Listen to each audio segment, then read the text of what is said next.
Well, good evening and welcome to another episode of Kitchen Catastrophes with Melissa. Today we are going to be making chickpea tikka masala. Tikka masala is an Indian dish, and I was introduced to Indian food several years ago by my friend Nikki. So I decided, why not figure out how to make a recipe on my own? So I know a lot of times you go to a restaurant, you can get chicken tikka masala and some other kinds, but this one is made with chickpea, which makes it vegetarian. So there are a couple of extra vegetables that I can use, but I don't have to. One would be chopped onion, so of course we're going to use it. And another one is a cup of bell pepper. It doesn't specify what kind of bell pepper. We're gonna go with red. We'll see if this is a cup. If not, I have an orange one and a yellow one in the refrigerator I may add. So I'm going to get to cutting these up and we'll go from there. So I've cut up the peppers. It's got a cup of bell pepper and a half a cup of onion. Now the recipe says that we can either heat this up in some coconut oil, which I do have and I could do, but it gave an optional other thing. So because I don't have really any substitutions this recipe, I figured let's go with the optional other. And the optional other is to use some veggie broth, so that way you can have oil-free cooking. So I've got my veggie broth here. And it says fry the veggies for about a minute. It doesn't say how much veggie broth to use. So we'll just see how it goes. But I'm supposed to fry this in this for about 5 minutes. So go ahead and turn on the stove. We'll add some broth.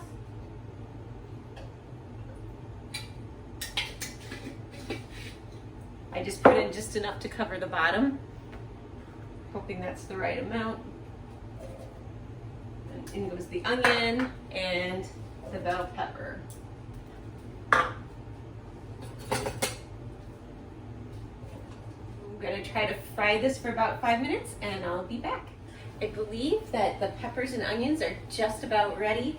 I think maybe I probably would have put a little bit less of the broth in if I do it with the broth next time, or maybe next time I'll try it with the coconut oil, but I think it still should be good.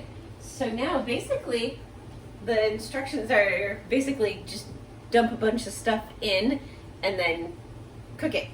So I'm going to go ahead and start adding the things that need to be added. So starting with chickpeas. I'm supposed to use 2 15-ounce cans of chickpeas, also known as garbanzo beans. These are actually 15.5 ounces, but I'm not terribly worried about it. But we are supposed to drain them, which is why I have my handy dandy little drainer thing right here. So let's go ahead and make a mess and then drain the chickpeas. Oh, goodness, I just realized the phone wasn't recording, and I think I thought I was recording. So I don't know what you missed, which means you may have missed all of the stories that I just told. So I'm going to tell the stories again, and then if I did tell them, I'll just edit out one of them. Okay. So stories of students and or just kids and their reactions to how I dress. Many years ago, and most of these stories are from 4th graders. I guess by the time they get in 5th grade, either they feel like they've said what they need to say, or they feel like they shouldn't say anything. I don't know. But several years ago, had a 4th grader look at me and say, "Miss Schoonover, why you dress like a man?" Now, this was at a time where pretty much everything what I wore to school every day was khakis and either a polo or like a button-down blouse. So right about that same time was when what not to wear was really big, like it was first come out and all that. So between the two, well, we'll just say my wardrobe looks a whole lot different than it did then. By the way, in case you missed it, what I've added to this has been garbanzo beans, tomatoes, coconut milk, and now I'm adding garlic. 6 cloves. It's a lot of garlic, but I love it. Okay, just a couple more things to add. So the next thing I'm going to add is going to be some garam masala. I hope I said that right. Yeah, I'll show you. I actually bought it special just for this occasion because I did not previously own it. But I opened it to take off the thing earlier, and it smells so good. And we are putting in 4 teaspoons of this. Oh, yeah. I'm living dangerously and I'm measuring it out over top of the pot. I feel like we should play a little of that music from Top Gun, Highway to the Danger Zone. The next story of student comments on there's 2 stories, same student. Not the same as the first story, but these next 2 stories both come from the same student. One day in class, because now I do tend to dress up when I teach, partially because I figured, but also I think it's important as a music teacher, and especially one that travels to 5 buildings, that I dress in such a way that people take me seriously. I'm fortunate I work in a place where people do, but I still tend to stick with that habit, even though I've gotten to the point where I feel very well respected.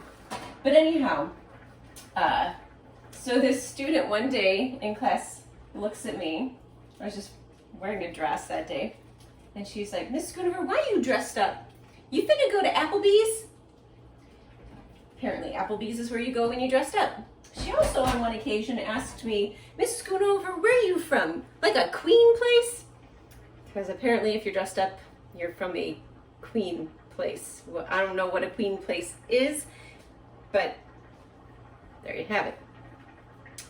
All right, the last thing I'm going to do is just add some salt and pepper. And I recently went out and I got myself these kind of bougie salt and pepper shakers. So, grinders, actually. They're grinders for both of them. So I'll put a little bit of both in. Last story comes from an instance where I wasn't actually teaching. I was on my way for a gig. The orchestra I was playing in was actually getting ready to perform at the Rialto in downtown Joliet for the organ extravaganza. We were the guest orchestra. Anyhow, I'm wearing my very long, big black dress, and I'm in line at the Walgreens, because that's where you go on the way to a concert.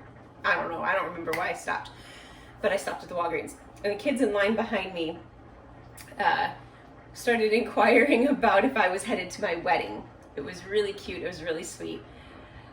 And I was just thinking to myself, I don't think I would be wearing a black dress to my wedding, but who knows? In some cultures, maybe they do wear black for weddings. I know some cultures wear red, so perhaps. Anyhow, this now I'm supposed to let simmer for about 10 minutes, so I will be back in a bit. The chickpea tikka masala is done. Usually when I have tikka masala, I usually have it with some basmati rice, so I did go ahead and prepare some rice, and so here we go. Give you a good view. It smells good. Let's see if it tastes as good as it smells.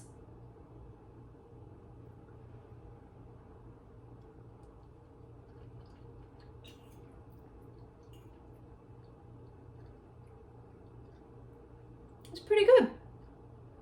So, I guess I'll get to having my dinner, and we will see you later the next time on Kitchen Catastrophes with Melissa. Bye.